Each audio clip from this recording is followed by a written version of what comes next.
Hey everybody, this is Mr. Hulsey. I'm happy to teach you Activity 4.3, Assembly Creation, in the Project Lead the Way IED Inventor curriculum. If you're doing this at home, be sure to have the 2018 version. It won't work. These files won't work without it. So you can find this YouTube video here at this link if you've got the Google Doc, and you can find the zip folder of all the files I've made at this link here. This is just a Google Drive zipped folder in my Google Drive, and it's going to give you all of these parts. We're going to assemble them together to create this example assembly. So once you come here, hit download. This is going to download all of these parts in a zipped folder, otherwise known as a compressed folder. You're going to go ahead and download it and then open it up in the proper location. And you'll notice that it's zipped. You can't access it, but it does have all these files in here. Okay, let's see, you want to open. Yeah, it's okay if you open, but really what you can do is extract all just like that. And you don't need to create another folder for it. Just put it right in Inventor Projects, extract it all into Inventor Projects. And then it creates your folder. You can delete the zipped version. This folder has all these files here. What I want you to do is right click and rename this folder to your first, middle, last, initial. Go inside here. This is your first, middle, and last initial, not FML. And then rename the project file as well to your first, middle, last initial. Okay, now that you've got that, you can open it up in Inventor by double-clicking on the project file, and all of these parts will be associated with it. Otherwise, you can open it from Inventor itself. Just go to Projects, and then browse to this file, this project file, and then double-click that, and it should be associated. So now that I'm inside Inventor, I just kind of want to make sure that I'm in the right project file. And look, if I go to projects, that's the right one. And again, this should be in your H drive. It should be in your H drive. I don't have an H drive here at my house, but you should have one at school. That way you have access to everything. And then if you hit open, look, it's defaulting to all of these files that I've created, and these are great. So what we want to do here is create a new assembly. You can do it there, or new assembly. It's a standard assembly if that option pops up for you. It might take a little while to load, but boom, we've got it. You might already see that this ribbon shows a few different tools here. This is the Assemble tab. This environment wasn't available to you when you were working with parts. Plus, you notice that it defaults the name to Assembly1. Of course, like other files, we want to automatically save as, and I want you to call this A4_3_. You can call it flagpole. And then with your first, middle, last initial, and it's going to default save it to a .iam like it should, because that's an assembly file. Now that we've got this properly named, we're ready to place our parts in there. I want you to start by placing the stand. That makes the most sense. And you can see these little thumbnails of these parts start to show up so that you can verify exactly what you're putting in here. Okay, so the stand, I want to place that in, and you can kind of see I've got a big ghost of the part showing up under my mouse, and that's good because it kind of shows me what I can create. To place this one, let's right-click and choose this selection, Place Grounded at Origin. It places that object at the origin, grounded, so that it doesn't have any degrees of freedom. Now it's still giving us this ghost here, just in case we want to place any more, but I don't, so I'm going to right-click and escape. Or cancel. You can also do that by hitting the escape key on your keyboard. I should tell you, this is a good time to tell you some of the keys, some of the hotkeys to navigate. F2 can pan around, F3 can zoom, but I just like to zoom with my mouse wheel, and F4 can free orbit or rotate. You can also do this by, whoops, I'm sorry. Wow, that opened up a lot of help. Didn't mean to do that. You can also do this by shift right click or shift click, or shift mouse click. I can do a couple of those, but with my mouse, it doesn't quite work. So find out what navigation scheme works best for you. So I've got this grounded at origin. I want to find out that, I want to make sure that it is grounded at origin. And I want to make sure that all my other parts are grounded and constrained properly once I start putting them in. So I go to the View tab, Degrees of Freedom. And now I can see the degrees of freedom for this part. And of course, this part doesn't have any.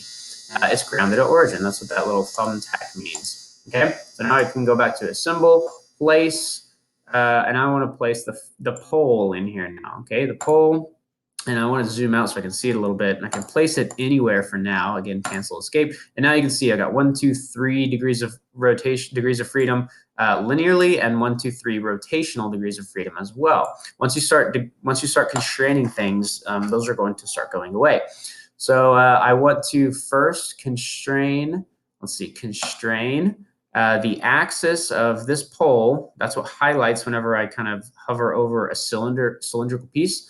Axis of that pole, and I want to put it right in that hole. I might need to zoom down and pan a little bit so I can see exactly what axis I'm going under. You need to move your mouse until you get the axis exactly highlighted. Boom. And you hear that really nice tick. That means it's constrained in there properly. So hit apply. And this place constraint menu is still showing.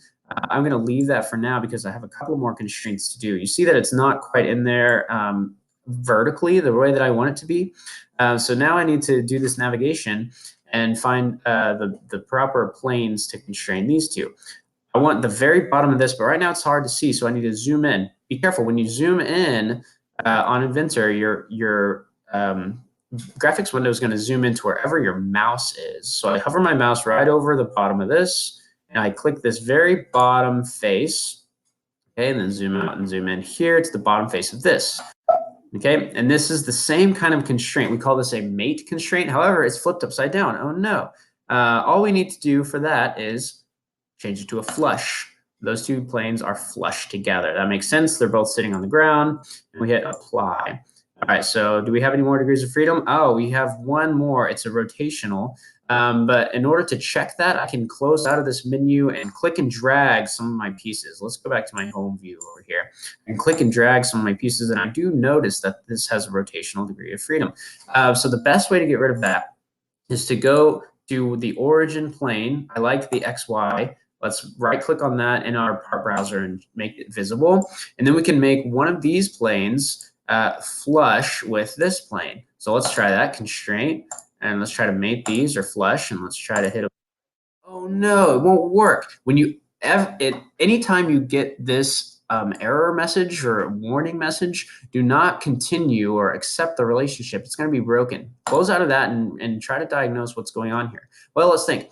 This thing goes straight. This plane goes straight through the middle. You see of my ball here, of my pole. So if I try to mate those together, it's not going to work, and there needs to be some sort of rotation there. So instead of doing a mate constraint, I need to do an angle constraint. Those are basically the only two.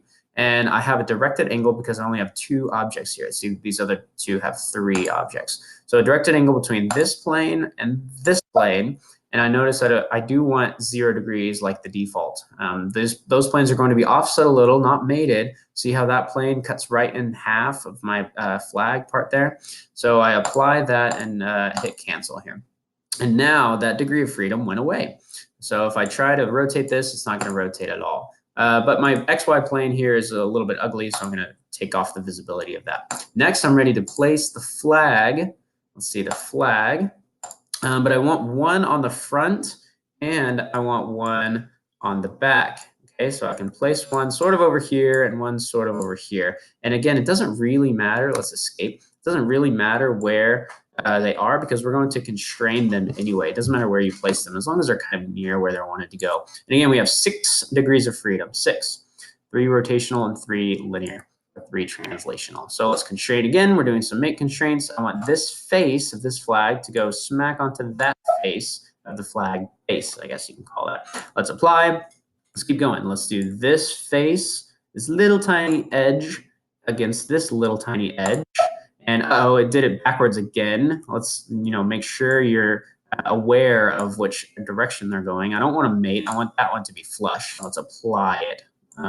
On these two, this edge here and this edge here, again, we want that to be flush. Let's apply it. And that's 3 degrees of motion. And with these mate constraints, they get rid of the rotational as well. So I don't think this flag has anywhere to go. There's no more degrees of freedom there. Let's keep rotating around and constrain this one now. This to the back of this. There we go. And that's the type we want. Apply. And then we want the bottom here to go onto the bottom here, and we want it to be flush. Let's apply, and then we want this front edge here to go onto the front edge of this, and we want that to be flush, and that's good. Let's apply and cancel.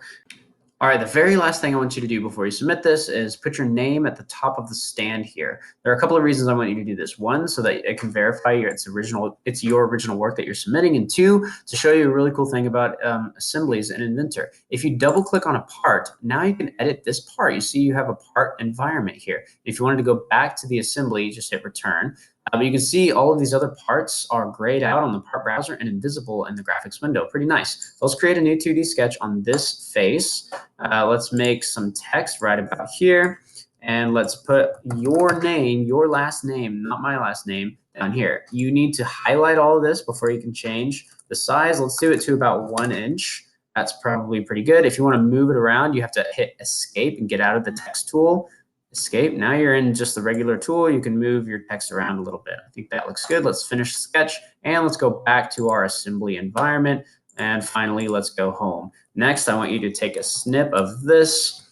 Oh, that looks a little ugly because I've highlighted that. Let's make sure my mouse is not highlighting anything before I hit new snip. And now I've got this with my name attached to it. I want to Control C to copy it and then paste it in this file, in this red box down here. Let's make sure I'm not deleting the entire red box. That looks pretty good. And then right here, I want to do the file path, and that's going to be here. So I can see your first, middle, and last initial in the folder, the assembly file type, and you can see all of that right here, and the project file. Okay, let's do that snipping tool again so we can get all that nice stuff. Copy, go back to the document and paste it right inside there. Make sure that it's big enough for me to see. You can make that red box a little bit bigger too if you wanted, but that's basically it. And there are a couple of conclusion questions. Good luck to you.